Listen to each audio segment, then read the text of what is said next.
今回のドローチューブはカワチーさんへのインタビュー会です。インタビュー回答の音声は私、日向さくらがお送りいたします。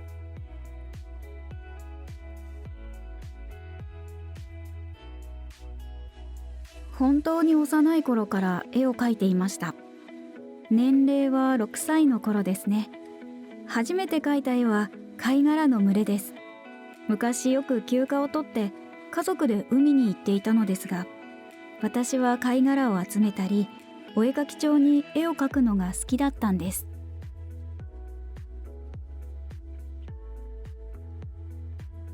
幼い頃、絵を描く上で影響を受けたことの一つに、母の影響があります。時間があると、母は人魚や妖精など幻想的なキャラクターを描いて、子供だった私を喜ばせていました。しかし、大人になるにつれて私の作品に影響を与えているものは、主に漫画やアニメです。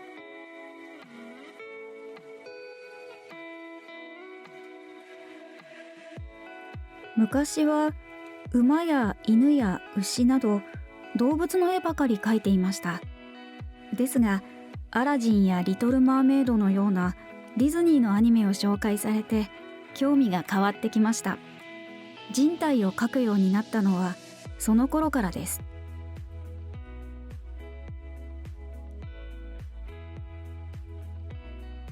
高校卒業後に美大に行きました。イラストを専攻していました。そこではフォトショップなどのドローイングソフトやアニメーションソフトを使ってアートとアニメの基礎を学びました。学校で学べたのは絵やアニメーションのごく基本的な手法です。それ以外の絵の知識は独学で身につけました。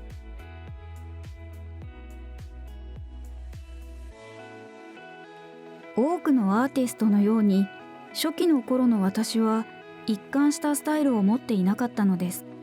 しかし村田蓮司さんやキム・ヒョンテさんなどのトップアーティストと出会い大きく変わりました。彼らの影響を強く受けて今の私の作風があります。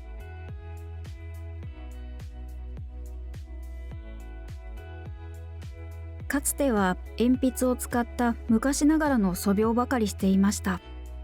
だからコンピューター上でのデジタル描画に切り替えていくためにも他に学ばなければならないことがありました。そこで結局他のアーティストからネット上でデジタルアートを学ぶことにしたのです。スピードペイントの YouTube 動画やネットで視聴できる描画のチュートリアルなどを見ていました。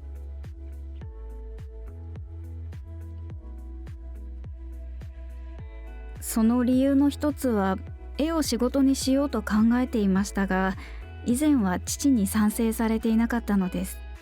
だから父が間違っているということを証明してやろうと思って、それが活力になりました。他の理由は漫画家になりたいという子供の頃からの夢です。まず絵を描くことを仕事にして夢を叶えようと考えたのです。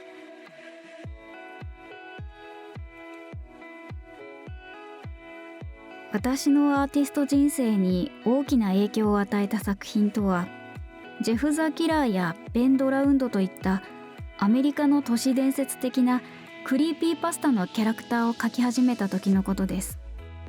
その作品は人気を獲得し、私のオンラインアーティストとしての人生を変えました。そこではメディアとのつながりや視聴者が私が成長する上で重要な意味があったのです。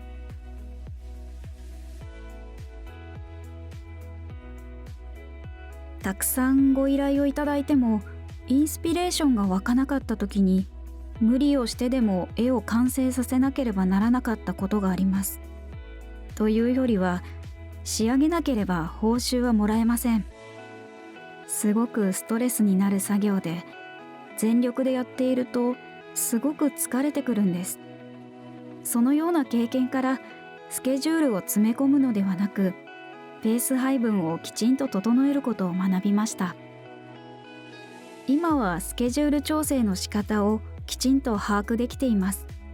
好きなファンアートを描く時間も多く取れるようになってすごく幸せです。たくさん仕事の依頼を受けて全ての時間を仕事に費やしても健康には良くないです。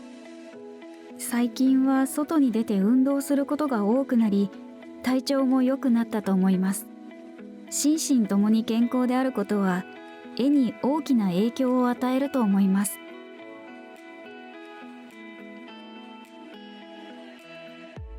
私は自分の人生に目標を設定するのは好まないタイプですね。今まで達成してきたことに対して感謝しています。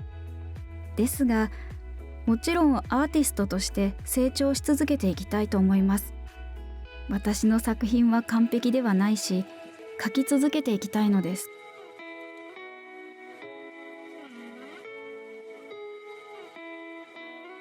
まずインスピレーションアートフォルダを見て、イラストの全体的なコンセプトやインスピレーションを得ることが多いです。全体像を捉えたらラフを始めます。アイデアが複数ある場合は複数案を描きます。ラフを描く場合、iPad Pro をよく使っています。パソコンを起動するよりも早く手際よく描くことができるからです。ラフを描いたらそれをパソコンに取り込み、細いブラシで線画を描きます。そしてその線画の下に彩色用のレイヤーをもう一枚作ります。そこから実際に塗っていきます。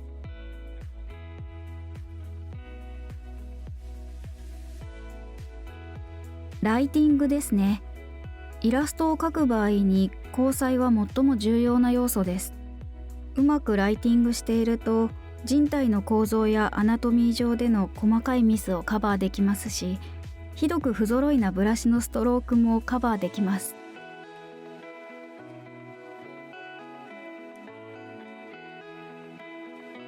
自分の作風の長所とは、どんなキャラクターにも対応できる作風であることです。アニメや漫画のキャラクターから過去に描いたズートピアのようなディズニーの動物のキャラクターまで対応できます。それは私の作風が女性的でもなく、かといって男性的でもないからです。その両方を兼ね備えているからです。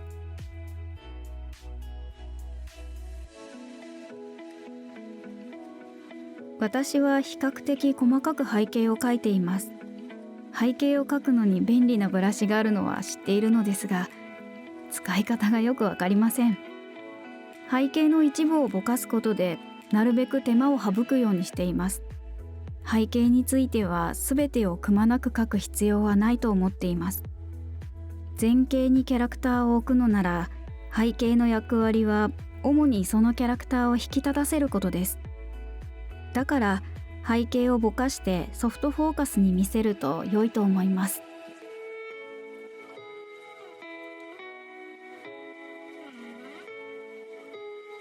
それは私にもよくあることで、他にも多くのアーティストが同じ経験をしていると思います。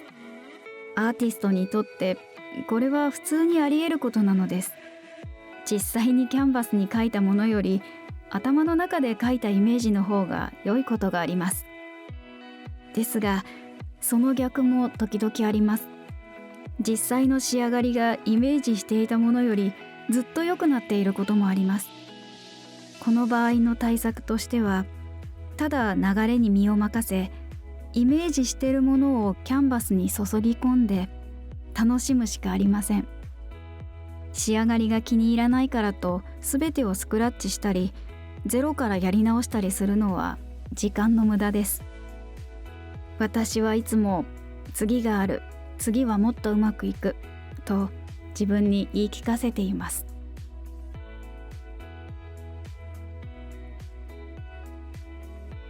仕上げには小さいサイズのブラシを使うことにしています。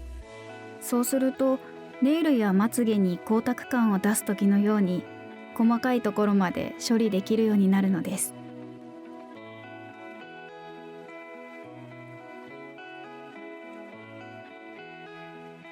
映画をたくさん見て、読書やゲームにふけって、そのドラマチックなシーンからインスピレーションを引き出しましょう。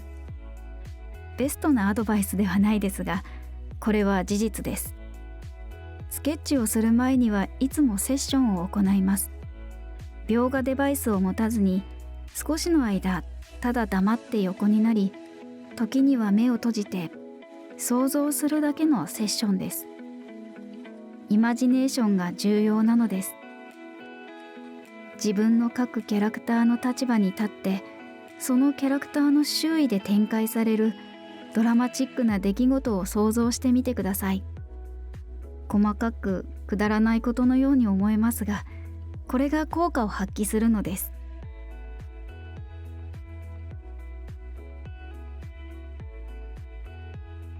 ただ太陽を思い浮かべるだけです。もし光がキャラクターのどこに当たるのか分かりづらい場合は、時々ガイドとして小さな太陽を描いてみます。また怖がらないで影や光の色を選んでください。例えば怖がって影の色を濃くするべきではないのに濃くする人がいます。時間をかけてペイントしていくと、このような影の色もうまくコントラストを作ることができます。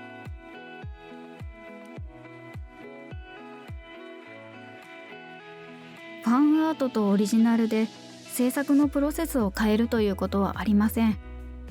今では私の作風には一貫したスタイルがあります。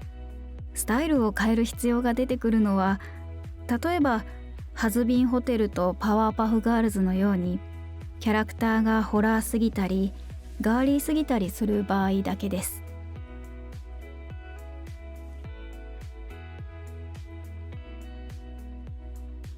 アドバイスできるとしたら、自分らしさを持ってくださいということです。書いているものに合わせてあなたのスタイルを変えることにこだわらないでください。心から好きなものをあなたのスタイルで書いて、あとは流れに任せてください。多くの人はコピーなど求めていません。オリジナリティが欲しいのです。特に今の時代はオリジナリティに飢えていますからね。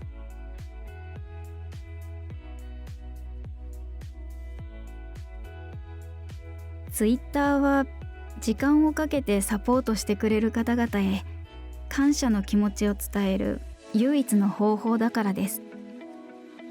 想像してみてください。彼らはわざわざ時間を割いて私の作品を見てくれているのです。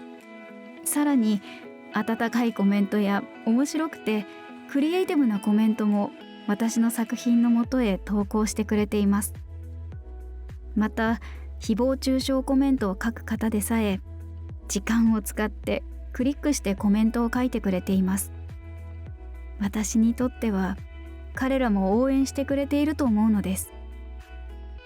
特に私たち人間にとって時間とは高価なものです。だからコメントには返信したいのです。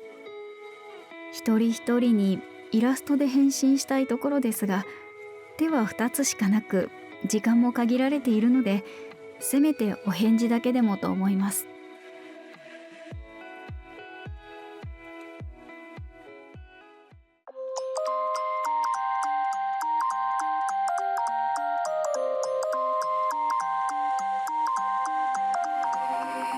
You used to stop this world from spinning.